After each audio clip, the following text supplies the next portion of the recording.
In this video, we are going to talk about the second group of N-cholinoblockers, myorelaxants.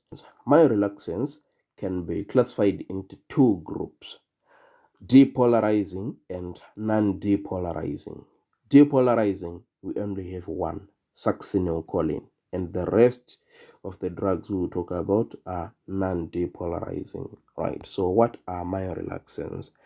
So myorelaxants or neuromuscular blockers are cholinergic drugs which interfere with transmission of nervous impulse in the synapses of skeletal muscles, causing their relaxation. So let's start with the first depolarizing myorelaxant, right? So it's the only one, succinylcholine, also known as Dithylinum, right? So this drug can be described as a double acetylcholine molecule. It has affinity for the nicotinic acetylcholine receptor, but cannot be broken down by specific acetylcholinesterase.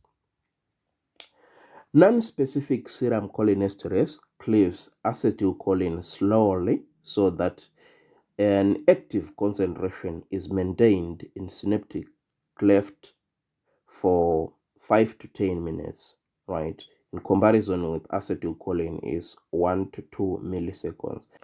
Right, so look at this presentation, right? This is acetylcholine, and this is succinylcholine or succinylcholine, right? So you see it is a double and single molecule, right? So this causes normal depolarization and the double, right? So it will cause more persistent depolarization, right? Okay, let's have a closer look. Look at acetylcholine, right? So under normal conditions, right, it will attach to nicotinic receptors on the post-synaptic membrane, causing propagation of action potential, and it will be muscle contraction, right? So after that, there will be rapid acetylcholine cleavage by acetylcholinesterase. This will make sure there is a repolarization at the end plate. There is a repolarization because acetylcholine is not there anymore, right? So a second wave of acetylcholine will come, therefore will create a new action potential and contraction of the skeletal muscle. That's what happens in acetylcholine. But in succinylcholine, yes, there is contraction, but the succinylcholine is not degraded by acetylcholinesterase, right? So it means there will be persistent depolarization of end plate. So if that happens, it means new action potential and muscle contraction cannot be observed under those conditions, right? So these are some of the side effects of succinylcholine. It causes fibrillation of skeletal muscles at the start of action.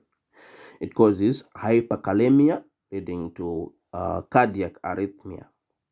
The multifocally innervated tonic fibers of the extrinsic ocular muscles will contract in reaction to succinylcholine, leading to an increase of pressure in the eyeball. It increases the intraocular pressure. Therefore, succinylcholine must not be used before intraocular surgery. It can also cause pain in skeletal muscles after surgery, long-standing apnea in patients with deficient butyrylcholinesterase, right? So if that happens, those patients will need hemotransfusion and artificial lung ventilation. Chronically de-innervated muscles develop contracture because acetylcholine receptors develop over the entire surface of de-innervated skeletal muscle fibers after their motor nerve has been severed. This contracture, together with corresponding potassium, is likely to occur in trauma patients undergoing follow-up surgery. The main advantage of succinylcholine is that it has a rapid onset of action Right. But since we have now non-depolarizing muscle relaxants, the use of succinylcholine has been diminished, but it remains the most important relaxant for emergence intubation. All right. So there is a question on crop. How do we reverse the effect of succinylcholine? Fresh citrated blood. Fresh citrated blood. That's the answer. Right, so let's talk about these non-depolarizing myorelaxants, right? We can call them curare-based compounds or curariform drugs. They have curare, right? Because a long time ago, hunters used to put curare on the arrowheads, right? And they shoot animals. And, the animal will die because of that paralysis, muscle relaxation, right? And if you are a fan of DC Comics, there's this guy, Deadshot, Floyd Lawton, right? So this guy is in Arrow. He used Curare as his signature. Curare laced bullets. Curare-based compounds. These large molecules have high binding affinity for the nicotinic acetylcholine receptor, but have no intrinsic activity. That is, they are pure antagonists, right? They are non-depolarizing, unlike acetylcholine. The ingredient of Curare, Tubocurarine, is no longer used in anesthesia because it can produce unpleasant side effects like histamine release with a drop of blood pressure, bronchospasm, and increased secretion in the bronchial tree. A ganglion blocking effect is also present, and the new synthetic relaxants are better tolerated, right? So they differ in their pharmacokinetic properties, such as speed of onset and duration of action, right? So some of the curare-based compounds are pancuronium, right? So this is long acting. Vecuronium is medium acting. Mivacurium is short acting. Rocuronium is fast onset of action, and atracurium undergoes spontaneous cleavage after administration, and it does not require metabolic degradation and is important for patients with liver diseases. Right, so if you look here, this is a drug, a curare-based drug, and on nicotinic receptors, there is this D-tubocurarine, right? So if acetylcholine is released, it will not attach to these receptors because they are already occupied, right? So blockade of acetylcholine receptors means there is no polarization at the end plate. This will cause muscle relaxation, right? So skeletal muscles will relax and respiratory paralysis. So this patient will need artificial ventilation, right, plus general anesthesia, and the antidote for non-depolarizing myorelaxants is cholinesterase inhibitors like neostigmine, right? Okay, so there is another one called Sugamadex, right? So Sugamadex embodies a different principle for terminating muscle relaxation. Right. So this gamma cyclodextrin forms a molecular cage in which it traps rocuronium, inactivates them, and finally eliminates them via the kidney. So muscle relaxants are unable to penetrate the central nervous system, which means that the relaxed patients would be wide awake and they would immediately become dramatically hypoxic due to paralysis of respiratory muscles while being totally unable to communicate because all muscles would be paralyzed, right?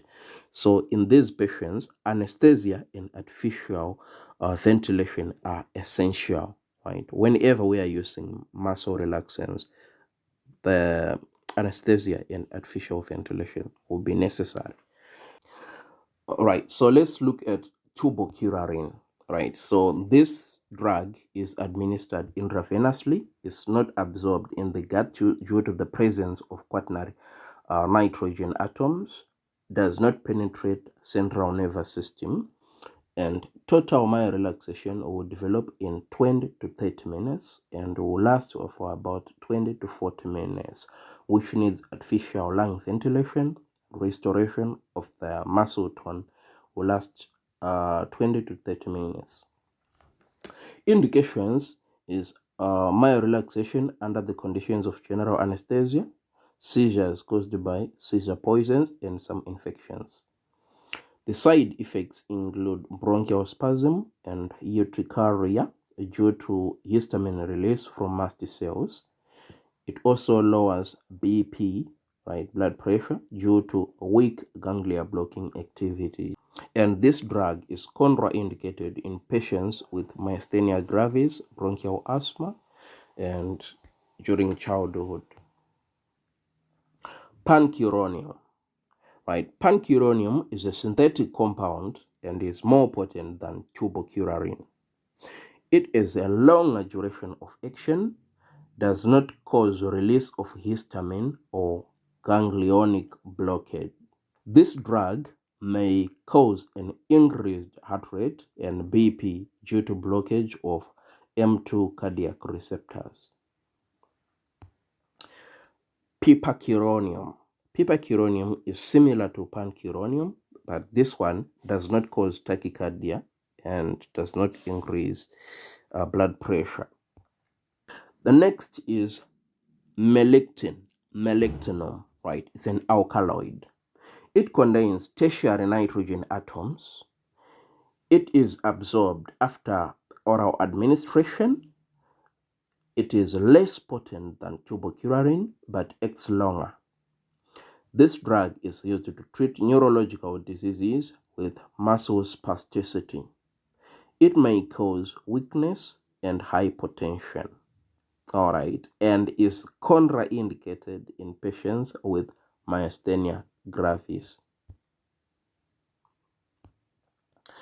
All right, so the story of myorelaxants cannot be over until we talk about Botox, right? So Botox is botulinum toxin. It comes from Clostridium botulinum, right? So look at the neuromuscular junction, right? There is this nerve ending and skeletal muscle. If we zoom inside, we'll find synaptic vesicles, right? So here you can see the synaptic vesicle containing acetylcholine, right? So the vesicle has important proteins, snare proteins. We have synaptobrovin and synaptotagmin, right? So these are found on the synaptic vesicle. On the presynaptic membrane, you find syntaxin and SNAP25. So these snare proteins on the presynaptic membrane and the synaptic vesicle will fuse in presence of calcium. That will lead to exocytosis and release of acetylcholine into the synaptic cleft. But botulinum will inhibit that fusion. It means there is no release of acetylcholine, right? There is no release of acetylcholine at all, causing what? Causing flaccid paralysis. This toxin is used as a drug, right, as Botox. It can be injected into the muscle to treat painful muscle spasms such as blepharospasm. It is also used in cosmetic medicine for recurrently fashionable facelifting, right? So if the person says you need Botox, that's harsh. Okay, thank you so much. If you like this video, make sure you subscribe, give it a thumbs up, and check out the video description. I have step 1 and step 2 books on Amazon, right? So you can check them out, and if you have money, you can buy those books. That's how you can support me. See you around.